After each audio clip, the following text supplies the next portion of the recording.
Hello बच्चों, let's see the question. कह रहा है कि which of the following will have the most negative electron gain enthalpy and which is the least negative. हमारे बेटा बेटा कौन कौन से एलिमेंट है हमारे पास? फ्लोरीन है बेटा, क्लोरीन है, ग्रुप 17 का एलिमेंट है बेटा। ठीक है, और हमारे पास क्या है बेटा? सल्फर है और फॉस्फोरस है। तो ग्रुप 16 में बेटा क्या आएगा बेटा? मेरा सल्फर यहाँ आएगा। ठीक है, फॉस्फोरस बेटा ग्रुप 15 का होता है, हमारा फॉस्फोरस यहाँ आएगा।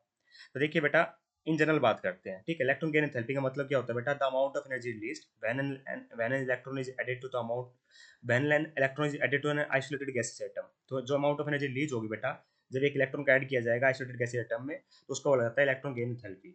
उसको क्या बोला जाता है? इलेक्ट्रॉन गेन एंथैल्पी का बोला जाता है। मान लीजिए मेरा फ्लोरीन है, इसमें इलेक्ट्रॉन ऐड करवाना है एक। ठीक है, तो ये F नेगेटिव बन जाएगा, तो इस टाइम एनर्जी रिलीज होगी बेटा। ठीक है, अब बात आती है बेटा, इन जनरल बात करें तो लेफ्ट टू राइट मूव करने पर क्या होता है बेटा? मेरा साइज छोटा होता है ना। अलोंग द पीरियड साइज क्या होता है बेटा? डिक्रीज होता है।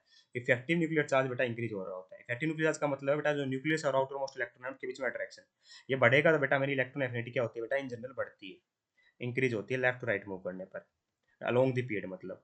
अब टॉप टू बॉटम की बात करें बेटा, तो on moving down the group क्या होता है बेटा? मेरा साइज बढ़ रहा होता है, बात कंफर्म है, क्योंकि नंबर ऑफ सेल्स इंक्रीज हो रही होती है। तो साइज बढ़ता है बेटा टॉप टू मूव करने पर। तो जेड इफेक्टिव बेटा मेरा क्या होगा? डिक्रीज होगा, क्योंकि न्यूक्लियस को और आउटर मोस्ट इलेक्ट्रॉन के बीच में अट्रैक्शन कम होगी, तो इलेक्ट्रॉन एफिनिटी क्या होती है बेटा? डिक्रीज होती है। तो इस हिसाब से क्या ऑर्डर होना चाहिए बेटा? सबसे ज्यादा फ्लोरीन का होना चाहिए, फिर क्लोरीन का होनी चाहिए, फिर होना चाहिए बेटा मेरा सल्फर का, फिर फॉस्फोरस का। पर ये ऑर्डर बेटा गलत हो जाता है। गलती कहाँ होती है देखिए बेटा, गड़बड़ी कहाँ होगी? देखिए ध्यान से। एक्चुअली में फ्लोरीन है ना बेटा, उसका साइज बहुत छोटा है। इसमें आप इलेक्ट्रॉन ऐड कराते हो तो यहाँ पे इंटर इलेक्ट्रॉनिक रिपल्सन आती है, उसके पास कोई और वैकेंट ऑर्बिटल नहीं है, नो वैकेंट ऑर्बिटल। ठीक है, क्या दिक्कत आती है बेटा? देखिए ध्यान से। इफेक्टिव न्यूक्लियर चार्ज तो यही कह रहा है कि सबसे ज्यादा इसका होना चाहिए, बट इसकी आउटरमोस्ट इलेक्ट्रॉन कन्फर्मेशन लिखो बेटा तो 2s2 2p5 होती है। ठीक है, 2s2 2p5 होती है। इसके अंदर आपने इलेक्ट्रॉन ऐड कराने गए बेटा, है ना, इसके अंदर इलेक्ट्रॉन ऐड कराने गए तो ये क्या बन जाएगा? 2s2। इसमें क्या होगा बेटा? इलेक्ट्रॉन ऐड कराते टाइम क्या आती है? इंटर इलेक्ट्रॉन रिपल्सन आ जाती है, और इसका वैसे साइज छोटा है।